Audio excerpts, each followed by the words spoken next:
সাবেক সেনাপ্রধান আজিজ আহমেদ ও পুলিশের সাবেক আইজি বেনজির আহমেদের দুর্নীতির দায় এই সরকার এড়াতে পারে না বলে মন্তব্য করেছেন বিএনপির ভাইস চেয়ারম্যান শামসুজ্জামান দুদু।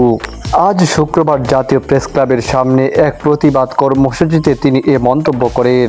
বিএনপি চেয়ারপারসন বেগম খালেদা জিয়া, ভারপ্রাপ্ত চেয়ারম্যান তারেক রহমানের বিরুদ্ধে সব মিথ্যা মামলা প্রত্যাহার এবং সুলতান সালাউদ্দিন টুকু ও ইঞ্জিনিয়ার ইশরাক হোসেন সহ সব রাজবন্দীর মুক্তির দাবিতে এ কর্মসূচির আয়োজন করে গণতন্ত্র ফোরাম।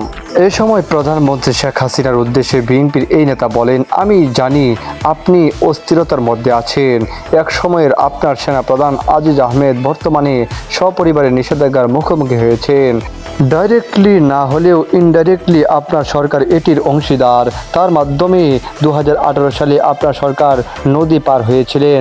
আপনার এক সময়ের পুলিশ প্রধান বেনজির আহমেদের সম্পদ এবং ব্যাংক হিসাব জব্দ করার জন্য বলেছে কোর্ট।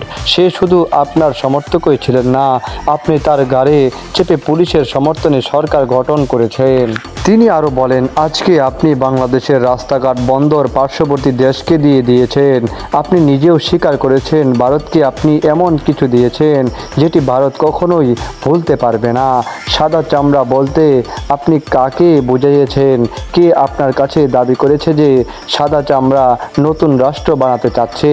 এই কথাটি আপনাকে পরিষ্কার করতে হবে, কারণ এই কথার মধ্যে আমাদের জাতীয় স্বাধীনতা, সার্বভৌমত্ব নিয়ে প্রশ্ন দেখা দিয়েছে।